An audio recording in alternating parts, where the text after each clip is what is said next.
Hi, I'm Derek Dennis. I specialize in repairing and cleaning washing machines, dryers, any major appliances. The two main types of washing machines that I work on are top loaders and front loaders. I'm going to show you how I clean them. So this top load washer is, I would say, between 15 and 17 years old. This machine here hasn't been cleaned, I would say, ever since it was purchased. The biggest problem with this, the abundance of buildup from, excessive use of detergent, fabric softener, all the buildup you see, that's what causes this big ring around the top. The water doesn't come up that high. That's why you see the different levels. And then, the buildup of mold. The perfect ideal circumstance for mold and mildew buildup is moisture, darkness, and heat. So common buildup in these machines due to overuse of high efficiency detergent and fabric softener, which you don't need. This big buildup, you're going to get rust, you're going to get mold, mildew. 2 tablespoons of high efficiency detergent and no fabric softener will make your machine last ages longer than if you're dumping a cup or 2 of fabric softener in. It doesn't get your clothes any cleaner. I highly recommend cutting out fabric softener in your laundry regimen. The reason that I'm so against fabric softener is when you use fabric softener, the reason that it works is the reason that it's bad. So it builds up like an oily residue because those enzymes have been trapped inside your shirt. And so that's what causes it to smell. So it's not because of you, but eventually the overuse of high efficiency detergent and fabric softener will cause your clothes to smell even if they're clean. So anytime we maintenance the machine, we want to make sure that we're unplugging it from any power source, and it's good to cut the water off. So generally we start from top to the bottom. The main thing is removing the tub and cleaning the inner and outer baskets. That's where all of your smell comes from. With these direct drive machines, a lot of times we have the legs are rusty and we'll either scrape them down, repaint them, make sure we knock the cobwebs out, all that kind of stuff. Sometimes we'll find a little baby stock. You never know.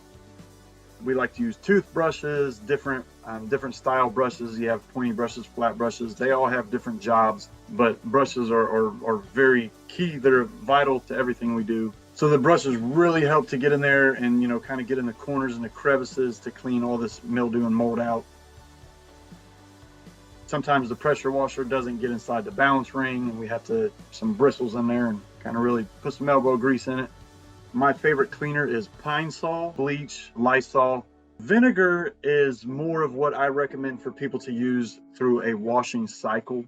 White distilled vinegar has acetic compounds that help kill some bacteria.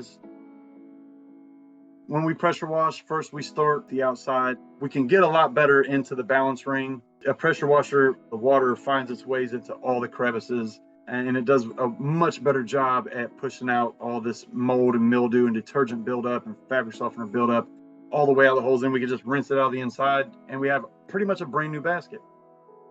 So the steam cleaning usually comes after the pressure washing, just because we want to get kind of a final clean. The best thing about the steamer is, the water comes out at super high temperature, and that helps to effectively sanitize any of these crevices or cracks or anything that we can't just clean with a pressure washer or bleach. So with the front loader, the cleaning process, it's similar, but it's a lot different in the disassembly and just the orientation of the basket. I can't remove a basket all the way from a front loader. I can only clean the front half. The old school top loaders are built like tanks. The front loaders are not, but they clean your clothes better. They generally don't need as much cleaning as a top loader because of the orientation and the way the water spins inside. And the water actually keeps the tubs cleaner. The biggest part of the smell that we see is from pump building up lint and debris in there and people not cleaning it out. And then you stay with the smell, or because people don't wipe out their door seal every time they use the machine, they keep the door closed, and then that just builds up a mildew smell. As long as you keep the door open and wipe the door seal out and run a washer cleaner tablet through once a month or so, white distilled vinegar, it's not going to smell. I can guarantee it. So with this front loader, it actually has a clean out spot for the lint. This is what protects your pump, and this is what helps keep the smell down internally. Pull the door down, we drain the water out of this is the drain hose that actually pulls whatever water is left inside the pump. And then we take the filter out, clean it out, and that's it. It's that simple. I recommend doing this every 30 days, at least every 6 months, and this is going to prevent odor. It's going to keep your washing machine lasting a whole lot longer. The average lifespan of pretty much any washer is 2 and 3 years before the bearings go out. just because of, and that really comes from the overuse of detergent. So when a detergent breaks down that oil and grease, it'll cause the bearings to get rusty, and then your washing machine will sound like a jet plane taking off. That's bad bearings. It's really hard to get to if you can't physically tear these things down and clean them yourself. So the best thing to do is preventive maintenance. 2 tablespoons of detergent, no fabric softener at all, but if you have to use it, make sure you dilute it by 50%. When I sell a machine to somebody, I want them to have the faith that I have sold them the cleanest used washing machine that they can possibly buy.